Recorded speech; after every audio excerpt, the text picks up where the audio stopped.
This video is for students of economics, microeconomics, and in this video you will learn profit maximization in perfect competition. If you watch my previous video, you can learn what is a perfect competition. But right now, let me remind you that perfect competition has 4 features. There are many buyers, many sellers, so many that every buyer and many seller is a price taker. No one can influence the price. Sellers sell identical products and there is free entry, free exit. There are no barriers to entry. For example, carrots. The market of carrots is perfectly competitive. Again, if you want to know more, watch my previous video. But this video is about profit maximization, and this is the most important topic for perfect competition, monopolistic competition, and monopoly. 3 topics in one. Because profit maximization will be your very first step when you draw graphs or make calculations. So if you understand this topic, if it's like you understand microeconomics already. So let's do it. Profit maximization.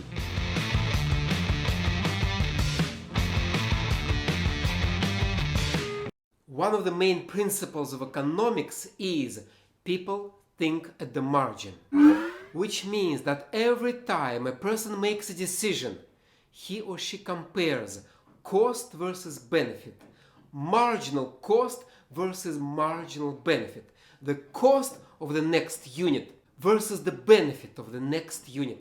You can learn more about marginal thinking if you watch this video. Now, if people think at the margin, then firms too think at the margin. Because firms are people, every firm consists of executives and employees and shareholders and directors. Firms are people. So, if people think at the margin, then firms too think at the margin.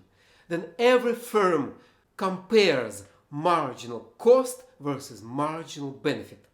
And for a firm, we call the marginal benefit the marginal revenue, the extra revenue the firm gets from selling the next unit. So when a firm decides how much to produce, what is that optimal amount of production, this firm compares marginal cost and marginal revenue. Which means that we, as gifted economists, must draw a graph. We must draw marginal revenue and marginal cost. On a vertical axis, we put cost and price. And on a horizontal axis, we put the quantity of output. From my previous video, you know that a competitive firm faces the fixed price. It faces the fixed demand, the demand that is perfectly elastic, the demand that equals average revenue and marginal revenue. This line represents the marginal revenue. And now we need marginal cost. And the marginal cost curve usually looks like this. Now look at these quantities of output. For them, marginal cost is below marginal revenue. So we can write down that marginal revenue is greater than marginal cost. Which means that these units of output bring in more in extra revenue than they cost. That every next unit brings in more money than it costs. So it's good to produce these units of output because as the firm produces them, its profit goes up. So this firm should increase its output.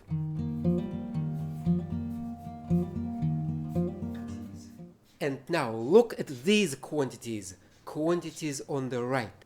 For such quantities, marginal revenue is below marginal cost. So we can write down that marginal revenue is less than marginal cost.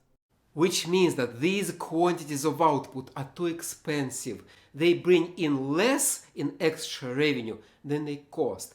Each next unit costs more to produce than it brings in. So it's bad for this firm to produce such large quantities of output. This firm should decrease its output.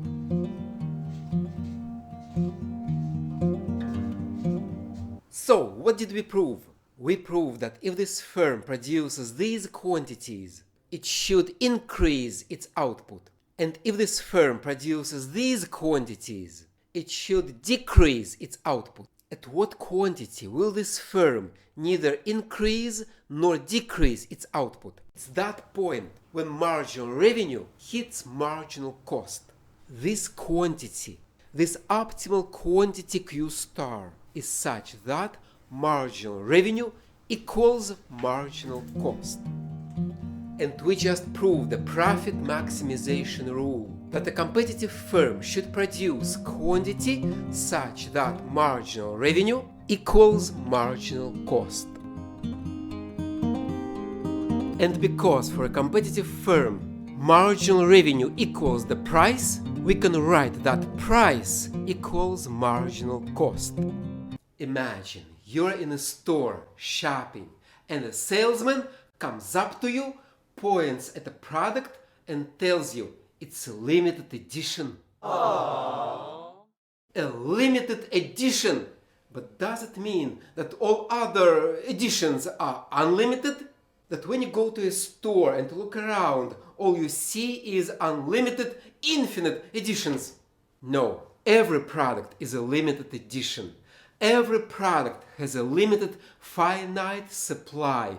Cookies, cucumbers, cars, houses, stars, galaxies are limited. The entire universe is limited. So, when a salesman tells you it's a limited edition, he's telling you nothing. There is as much information in the phrase limited edition as in the sound ah, the same information. No information. Next time a salesman tells you it's a limited edition, remember, he doesn't tell you anything. He's trying to manipulate you into buying. But remember economics.